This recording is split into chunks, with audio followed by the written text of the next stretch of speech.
अस्सलाम वालेकुम students, welcome to bio with Anila. Class 9 का टॉपिक जो हम डिस्कस करने लगे, चैप्टर 7 का सबसे मोस्ट इंपॉर्टेंट टॉपिक है एटीपी के बारे में पढ़ेंगे। बिस्मिल्लाहिर्रहमानिर्रहीम स्टार्ट करते हैं।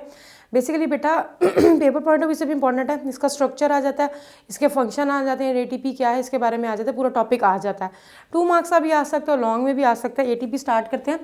एटीपी, ठीक है। एटीपी जो है ये 3 लफ्ज़ों का मुखफ़फ़ है, एडेनोसिन ट्राइफॉस्फेट, एडेनोसिन ट्राइफॉस्फेट, ठीक है जी। एडिनोसिन क्या है और ट्राई का मतलब होता है 3। ऐसा एडिनोसिन का मॉलिक्यूल है जिसके साथ 3 फॉस्फेट के जो मॉलिक्यूल्स हैं वो अटैच है, ठीक है। और एडिनोसिन क्या है? एडिनोसिन जो है वो बेसिकली 2 चीज़ों से मिलके बनता है। एडिनोसिन हमारे पास, आप लोग 10th में डिफरेंट न्यूक्लियोटाइड्स पढ़ोगे, नाइट्रोजनस बेसिस पढ़ोगे डीएनए के स्ट्रक्चर में। तो अभी थोड़ा सा हम लोग दे रहे हैं, मैं आपको आइडिया दे रही हूँ। एक मॉलिक्यूल है जिसका नाम है एडेनिन। एडेनिन जो होता है ये डबल रिंग स्ट्रक्चर होता है। It is a nitrogenous base. Nitrogenous base का मतलब होता है कि जिसमें कि नाइट्रोजन ज़रूर मौजूद होता है, ठीक है। ये एडेनिन है। इसके साथ जब 5 कार्बन शुगर रिंग अटैच हो जाता है, ऐसा रिंग जिसके के 5 कोने हैं, जो कि आमतौर पे बायो में राइबोज शुगर जो होता है, वो जब एडेनिन और राइबोज इकट्ठे हो जाएंगे तो एडिनोसिन बन जाता है। क्या है जी? एडिनोसिन बेसिकली हमारे पास क्या है? एडेनिन मॉलिक्यूल जो कि डबल रिंग स्ट्रक्चर है, नाइट्रोजनस बेस है, इसके साथ 5 कार्बन शुगर रिंग अटैच हो जाता है। और 5 कार्बन शुगर रिंग ज़्यादातर राइबोज होता है जी हमारे पास। अच्छा, 5 कार्बन शुगर रिंग अगर मैं ड्रॉ करूँ, ऐसा रिंग जिसके 5 कोने, 1 2 3 4 5, ये बन गया 5 कार्बन शुगर रिंग। इसके एक साइड पे आपने 3 फॉस्फेट ग्रुप अटैच करने हैं। एक फॉस्फेट, ये आ गया जी दूसरा फॉस्फेट, ये आ गया जी तीसरा। ये बॉन्ड जो होता है ये थोड़ा सा इस तरीके से टिल्ट शो किया जाता है क्योंकि ये वो बॉन्ड है जिसने कि एनर्जी देनी है। ये है जी हमारे पास 3 फॉस्फेट अटैच हो गए, किसके साथ? राइबोज के साथ। और यहाँ पर इसके एक साइड पे जो होता है ये डबल रिंग जो एडेनिन का स्ट्रक्चर है ये अटैच हो जाता है। तो इस तरीके से हमारे पास ये पूरा के पूरा क्या बन गया है? हमारे पास एटीपी का स्ट्रक्चर। ये है जी एटीपी का structure. Adenosine triphosphate, adenosine molecule के साथ 3 फॉस्फेट अटैच हैं। एडिनोसिन खुद किससे मिलकर बना हुआ है? एडेनिन और 5 कार्बन शुगर रिंग से। अगर पेपर में आ जाता है कि खाली एडिनोसिन के बारे में बताएं तो आपको पता होना चाहिए कि ऐसा 5 कार्बन शुगर रिंग जिसके एक तरफ एडेनिन अटैच है ये एडिनोसिन है। और ये ट्राइफॉस्फेट कब बनता है? जब इसके साथ 3 फॉस्फेट जो है वो अटैच हो जाते हैं तो ये एडिनोसिन ट्राइफॉस्फेट बन जाता है। और हमारे पास ये एटीपी है। अब एटीपी के बारे में हम क्यों पढ़े बेसिकली बेटा? ATP is a energy currency in the bodies of living organism. Living organisms की बॉडी में जो एनर्जी करेंसी है, जैसे कि it is a stored form of energy in your body. अब आप ये देखो कि मिसाल के तौर पे आपने घर में बहुत सारा पैसा रखा हुआ है, जब आपको ज़रूरत पड़ती है आप थोड़ा सा लेते हो और उसको यूज़ कर लेते हो, बहुत ज़्यादा रिक्वायरमेंट होती है।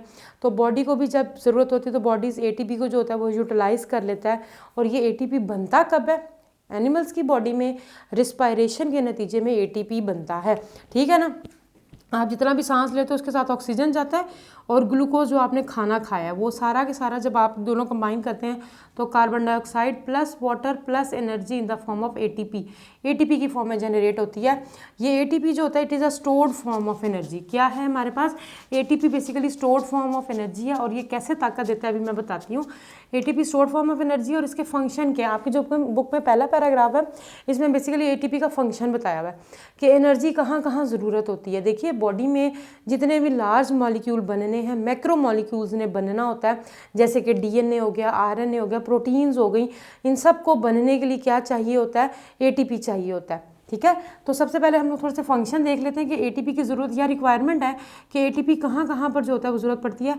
Formation of macro molecules, formation of macro molecules. Macro का मतलब होता है बड़े, large. Macro mean large, like DNA, RNA and proteins. तो डीएनए और आरएनए और प्रोटीन के बनने के लिए एटीपी की ज़रूरत होती है। अच्छा, बहुत इंपॉर्टेंट हम लोग ये फोर्स पढ़ चुके हुए हैं, एक्टिव ट्रांसपोर्ट, जिसमें कि मॉलिक्यूल्स लो से हाई की तरफ जाते हैं और जब भी वो लो से हाई की तरफ जाते हैं एनर्जी जो होती है वो यूज़ होती है, ठीक है जी। Movement of molecules from low to high concentration by the use of energy, और वो एनर्जी क्या होती है? एटीपी होती है। और इस प्रोसेस को क्या कहा जाता है? एक्टिव ट्रांसपोर्ट कहा जाता है। तो जो एक्टिव ट्रांसपोर्ट है ये भी बेसिकली क्या है, किसकी मदद से हो रही है? एटीपी की मदद से हो रही है। इवन जो ब्रेन बॉडी तक मैसेज कन्वे करता है नर्व इम्पल्स की सूरत में, वो भी एटीपी की मदद से ही होता है। अगर एटीपी ना हो तो कभी भी ब्रेन बॉडी तक मैसेज को ना लेकर जाए। मसल्स मूवमेंट में जो आपके मसल मूव कर रहे होते हैं ये भी एटीपी की वजह से कर रहे होते हैं। आप लोगों को पता है इंसान की जब डेथ हो जाती है, मसल्स जहाँ पर होते हैं, मिसाल के तौर पे मेरा हाथ अब यूँ था, डेथ हो गई तो उधर इधर रह जाएगा। इस तरह जब तक कहते हैं ना इंसान जब मर जाता है तो उसकी बॉडी को जिधर होता है उसको बिल्कुल सीधा कर दे, क्योंकि बॉडी स्टिफ हो जाती है, क्योंकि मसल्स मूव नहीं कर रहे होते। क्योंकि मसल्स को मूव करने वाली क्या चीज़ होती है, एटीपी बन रही होती है, और वो एटीपी जो होती है वो अब मसल्स को नहीं मिल रही होती। आप रिस्पायर ही नहीं कर रहे, रिस्पायरेशन का प्रोसेस ही नहीं हो रहा, जिसके नतीजे में एटीपी नहीं बनती।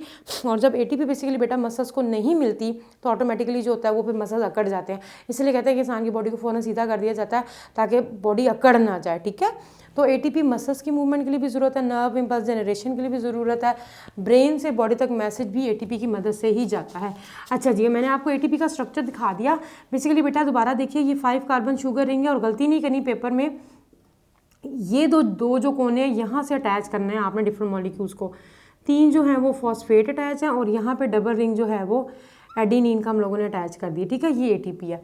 जब हमारे पास एटीपी को ज़रूरत होती है तो वो ये एक अपना पहले बॉन्ड ब्रेक करता है फॉस्फेट, और हमारे पास क्या होता है, एटीपी जब एक अपना बॉन्ड ब्रेक करता है तो ये कन्वर्ट हो जाता है एडेनोसिन डाइफॉस्फेट में। ये एडेनोसिन डाइफॉस्फेट बन गए, 2 फॉस्फेट मॉलिक्यूल है।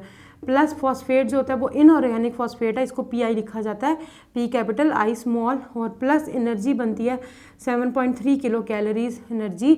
तो ये बेसिकली वो एनर्जी है जो कि एटीपी जनरेट करता है। एटीपी अपना एक फॉस्फेट का बॉन्ड तोड़ेगा तो 7.3 किलो कैलोरीज एनर्जी रिलीज होगी।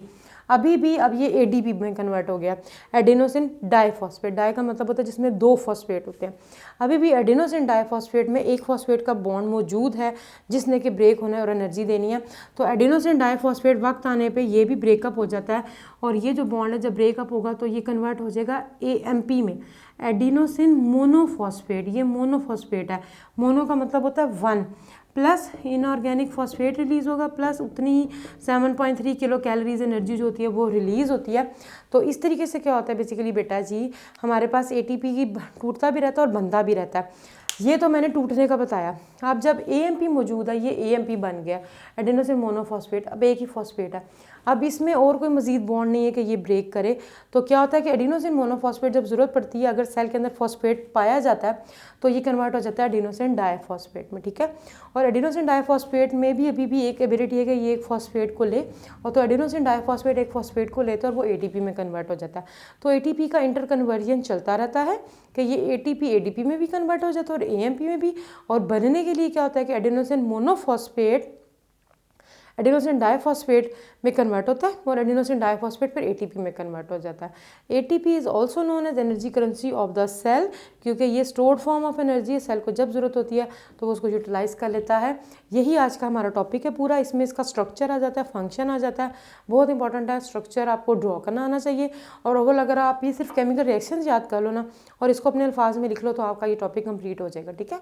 बुक वाला बहुत ज़्यादा याद करने की ज़रूरत नहीं है, बुक वाला ही करें, मगर आसानी के लिए कि एटीपी जो होता है वो by the breakage of 1 phosphate bond convert into adenosine diphosphate plus 7.3 kilo calories energy release अपने अल्फाज में लिख रही है तो ज़्यादा आसानी हो जाएगी आपके लिए। बस आज का हमारा यही टॉपिक है। आई होप कि आप लोगों को समझ आ गया होगा। नेक्स्ट वीडियो तक के लिए अल्लाह हाफिज़, दुआ में याद रखिएगा।